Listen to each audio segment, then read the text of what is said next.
Donc bonjour à tous, donc aujourd'hui on va parler plus spécifiquement des paramètres communs entre tous les commandes. Donc la REM 24ST, la REM A, la REM B et la REM 550. Donc on va remonter. Donc vous pouvez donc modifier le nombre de profils. Sur la valeur c'est 5, mais vous pouvez mettre un profil, 2 ou 3. Après, vous avez le changement de profil en roulant. Donc quand vous roulez, là, par défaut, vous pouvez changer le programme dans lequel vous êtes. Si vous désactivez ce paramètre, il faudra que la personne soit à l'arrêt pour pouvoir changer sa vitesse.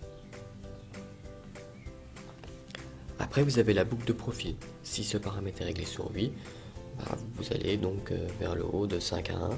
Mais vous pouvez modifier ce paramètre et mettre non, qu'il n'y ait pas de boucle entre tous les programmes. Après, vous avez désactiver les défauts OONAPU. Je m'explique. Lorsque vous démarrez un fauteuil, il faut que le joystick soit dans la zone de neutre. Donc une certaine zone autour du joystick. Si celle-ci n'est pas dans le neutre, le fauteuil se mettra en défaut. Donc c'est pour empêcher que le fauteuil avance quand vous démarrez. Vous pouvez désactiver les défauts OANU, comme ça vous n'aurez plus le fauteuil qui se met en défaut.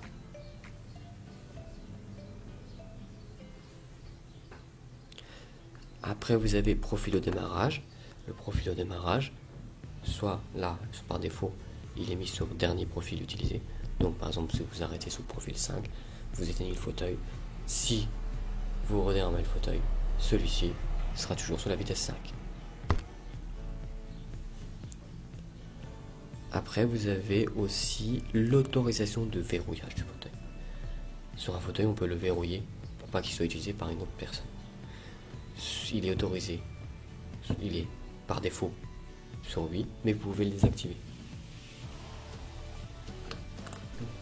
Donc là, on va parler plutôt des options du profil d'utilisateur. Donc les paramètres qui sont communs avec toutes les commandes. Vous avez donc la fameuse zone de neutre. Donc la zone de neutre est paramétrée sur 10%. On peut augmenter cette zone de neutre. Donc c'est idéalement pour les personnes qui ont du mal à lâcher le joystick ou ayant des tremblements. Si vous avez une zone de neutre trop petite et que la personne tremble, le fauteuil va bouger quand même. Donc vous pouvez augmenter cette zone de neutre. Seuil contact joystick, c'est la zone de neutre pour la commande des différents accessoires. Limitation de la course du joystick.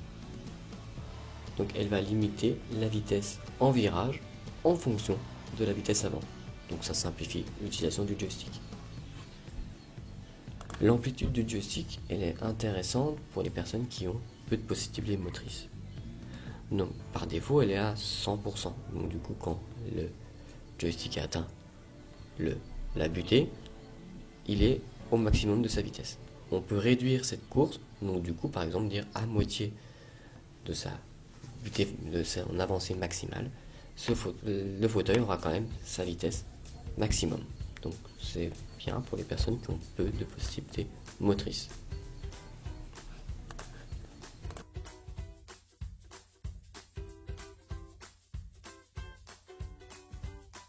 On va parler donc de l'option au niveau des profils de conduite. Donc on va changer le plus souvent par leur vendeur ou soit par nous. Donc vous avez toujours donc profil 1 jusqu'à profil 5 et vous avez donc les vitesses avant, l'accélération, la décélération pour chaque chose, donc en avant, en virage et en arrière. Donc vous pouvez voir que par exemple pour le profil 1 vous êtes à 30% de la vitesse maximum que le fauteuil peut atteindre.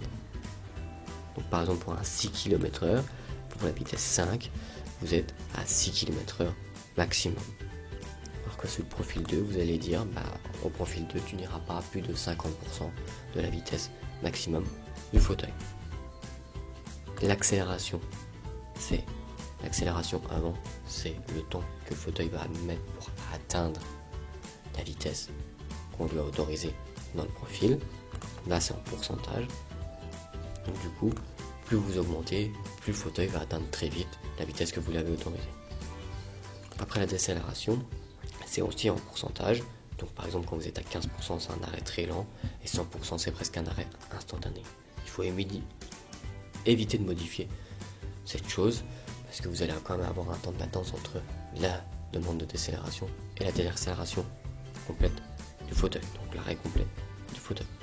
Donc vous avez tous ces paramètres pour la vitesse arrière, l'accélération arrière, la décélération arrière, et aussi pareil pour la vitesse dans les virages, l'accélération dans les virages et la décélération.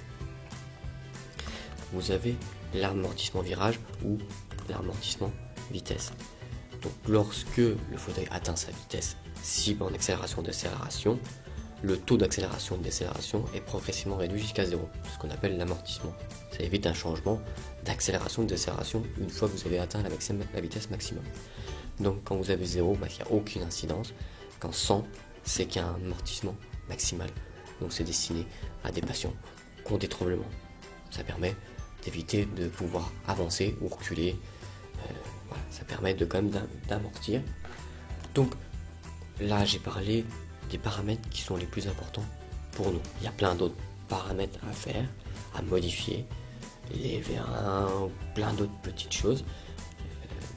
Donc quand vous avez modifié toutes ces choses, il faut bien entendu ne pas oublier de le réinjecter dans le fauteuil. Donc quand vous avez fini et que vous avez bien branché le fauteuil, vous appuyez sur ce bouton qui va envoyer toutes ces modifications à votre fauteuil. Donc merci d'avoir écouté cette vidéo. Au revoir